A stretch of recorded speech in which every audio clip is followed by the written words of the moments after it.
Hello everyone, welcome back to the channel.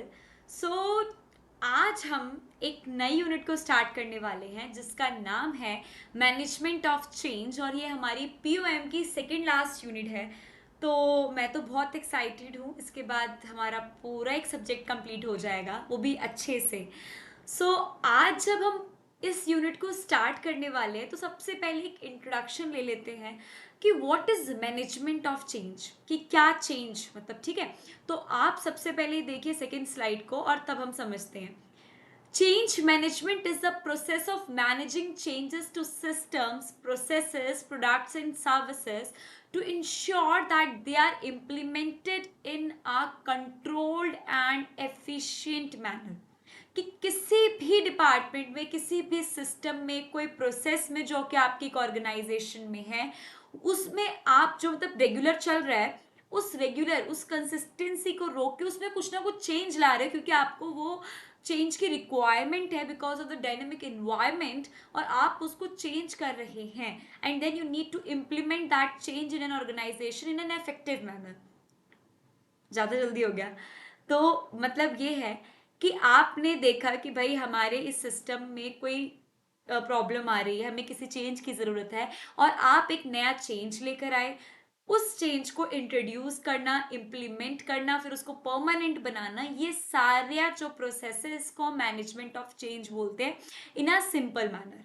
और हम ये चेंज क्यों लेकर आते हैं, क्या एम होता है इस चेंज को लाने का? तो एम ये होता है कि हम ये चाहते हैं कि जो रिस्क है वो मिनिमाइज हो जाए and impact of change while maximising the benefits, और ज़्यादा से ज़्यादा बेनिफिट हमें मिले and value delivered by the change. की मतलब सिंपल एक ही मतलब है। चेंज तो आप तभी लेकर आए ना जब आपको पता है कि अगर हम इसको कंटिन्यू रखेंगे तो हम रिस्क में हैं, हमें ज़्यादा बेनिफिट भी नहीं हो रहा। तो तब जाके एक जो नीड है वो आती है, और बाकी हम नीड ऑफ चेंज के आगे बात भी करेंगे। मैं एक बेसिक से इंट्रोडक्शन दे रही हूँ कि what is management of change. Clear? So चलिए अब हम बात करते हैं मॉडल्स फॉर चेंज की।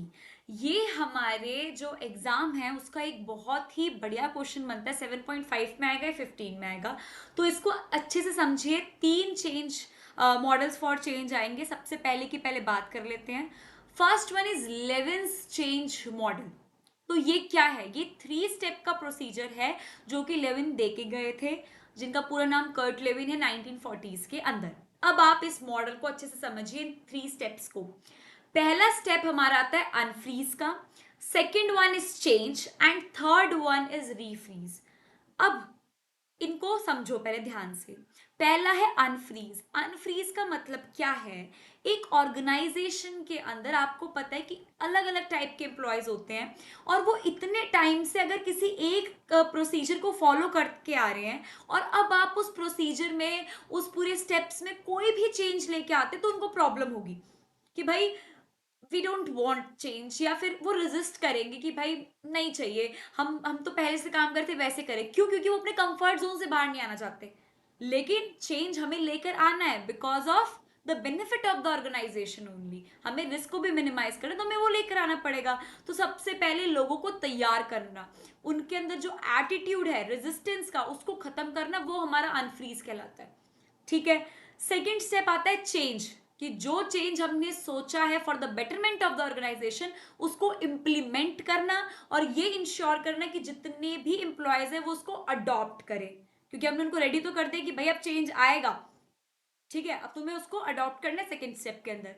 एंड थर्ड वन इज रीफ्रीज, मतलब कि जो चेंज आपने इंप्लीमेंट करा उसको स्टेबलाइज करना, कि अब से ऑर्गेनाइजेशन में यही काम होगा, ऐसे ही होगा, और परमानेंट कर देना उसको। ठीक है, अब यहां पर पढ़ो। The unfreeze step involves creating a sense of urgency and breaking down resistance to change. जो मैंने समझाया कि इमरजेंसी आ गई है चेंज लाने की, तो आप अपने जो रेजिस्टेंट है उसको छोड़ दो। Second one is the change step involves implementing the change and ensuring that it is adopted and embedded in the organisation. जो मैंने कहा, इंप्लीमेंट कर दो और साथ ही साथ लोगों को उसके लिए प्रिपेयर कर दो कि वो उसको अडॉप्ट करें। Third one is the refreeze step involves stabilising the change and making it permanent. जो मैंने आपको समझाया वही यहाँ पर लिखा हुआ है, सो आप इसको समझ के यहाँ से एज अ नोट्स ले सकते हैं। तो ये है हमारा लेविन्स चेंज मॉडल, जो आपको अच्छे से समझ आ गया होगा। तो चलिए अब हम बात करते हैं सेकेंड मॉडल पेज जिसका नाम है ADKAR मॉडल, जो कि 5 स्टेप्स इन्वॉल्व करता है। अब आप इसको अड़कार मॉडल मत बोलना। मेरे एक बहुत अच्छा फ्रेंड है जिसने क्लास में ADKAR मॉडल की जगह जब हमारे प्रोफेसर पढ़ा रहे थे तो इस सेट कि सर वो अड़कार मॉडल, तो हम लोग बहुत हंसे थे। तो आपको ये नहीं करना है, इट्स ADKAR मॉडल, ठीक है। इन विच A stands for awareness, second D for desire, K knowledge, A ability and R reinforcement। अब ये क्या है, पांचों का मतलब क्या है? सो देखिए, सबसे पहले it was developed by Jeff Hyatt and is used by many organizations to manage change at an individual and organization level. The model consists of 5 steps. The model helps organization to understand the drivers of change and the steps that need to be taken to ensure that the change is adopted and sustained. अब आप मेरी बात समझो, ये तो होगी चलो theory, ठीक है। अब मैं आपको समझाती हूँ, मतलब आपको अपने आप इसका बाकी सारी चीजें समझ आ जाएंगी। सबसे पहले आता है अवेयरनेस। अवेयरनेस का मतलब क्या है कि आप पहले इस चीज को समझिए, पूरा आपको अंदाजा हो जाए, आप एनालाइज कर लें कि भाई हमें इस प्रोसेस को या इस सिस्टम को चेंज करने की जरूरत है, बिकॉज ये इतना एफिशिएंट अब नहीं रहा, तो उस चीज की awareness. Second one is desire. भाई पता तो चल गया, आप अवेयर हो गए हैं, लेकिन डिजायर मीन्स इच्छा। लोग चाहे ही ना कि भाई वो चेंज आए, बिल्कुल ही हमने जो पहले बात करी कि एकदम फ्रीज वाला वो दिखाएं अपना एटीट्यूड, तो वो वाली चीज डिजायर मतलब पहले इच्छा है कि भाई चेंज की जरूरत है, तो चेंज लाना है, तभी तो आगे बात होगी। Third one is knowledge. Knowledge हो कि भाई कैसे चेंज लाना है, क्या लाना है, हमें हमारे ऑर्गेनाइजेशन में कैसे सेट करना है, तो नॉलेज तो भाई जरूरी है, वो नॉलेज वाला स्टेप। फोर्थ एबिलिटी की क्या आप उस चेंज को अडॉप्ट कर पाओगे, वो एबिलिटी होना। एंड फिफ्थ वन इज री इन्फोर्समेंट। अब पता चल गया कि भाई अवेयरनेस भी हो गई, डिजायर इच्छा भी सब में कर दी जागरूक, फिर नॉलेज भी है, एबिलिटी भी है, तब जाके आप उसको री इन्फोर्समेंट वाले प्रोसेस पे आओगे, मतलब कि उसको स्टेबलाइज कर दोगे, जो चेंज आप लेकर आ रहे हो उसको परमानेंट फिक्स कर दोगे, दैट इज री मतलब कि इम्प्लीमेंट कर देना। तो ये 5 स्टेप में काम चलता है। आप इसको ADKR जो लिखा है उसमें एक एक करके याद कर लो। A for ability, D for Dzire, K for knowledge, फिर एबिलिटी, फिर री तो आप अपने आप पेपर के अंदर अपना आंसर प्रिपेयर कर लोगे, simple.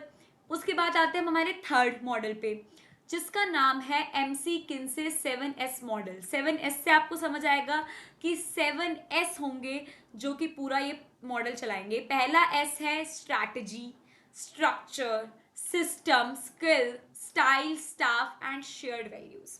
The model helps organisation to understand the relationship between these elements. ये सारे एलिमेंट्स की बात करी गई है कि एक ऑर्गेनाइजेशन में ये सारे एलिमेंट्स बहुत ही इंपॉर्टेंट होते हैं, और ये सारे आपस में क्या होते हैं, इंटर रिलेटेड होते हैं। किसी भी एक जगह चेंज में बाकी सारी चीजों पे इफेक्ट होता है। That's why they are saying that relationship between these elements, उनको समझना and how changes to one element can affect the others, कि एक चेंज दूसरों को कैसे अफेक्ट कर सकता है। तो इस तरीके से इन 7S के साथ हमें कैसे चेंजेस लेकर आना है कि जिसकी वजह से बाकी सारे एलिमेंट्स पे पॉजिटिव ही इफेक्ट आए। अब मैं आपको बात करती हूँ फ्रैंक वाली। मेनली एग्जाम्स के अंदर लेविन का जो हमने सबसे पहला देखा मॉडल फॉर चेंज, वो आएगा, आ सकता है, या सेकेंड वन विच इज हमने देखा था यहाँ पे second one which is ADKAR model, और आपका MC किन्से भी आ जाता है, बट इतना नहीं आता जितना कि वो दो पहले के आते हैं। बाकी भी बहुत सारे मॉडल्स हैं, एक क्वार्टर्स करके है, but these threes are main. मैंने आपके साथ मेन वाले डिस्कस कर लिए हैं, तो आप ज्यादा ध्यान दीजिए इन तीनों पर ही, अच्छे से आपको समझ आ जाएगा, तो आप आंसर अपने आप प्रिपेयर कर लेंगे, ठीक है। सो ये थे हमारे मॉडल्स फॉर चेंज, हमारा पहला टॉपिक इस पूरी यूनिट का। आई होप आपको ये टॉपिक बहुत अच्छे तरीके से क्लियर हो गए हों। अगर क्लियर हो गए हैं तो चैनल को सब्सक्राइब करें, शेयर करें, ज़्यादा से ज़्यादा शेयर करें, और आगे आने वाले पार्ट्स का इंतज़ार करें। Thank you so much for watching the video.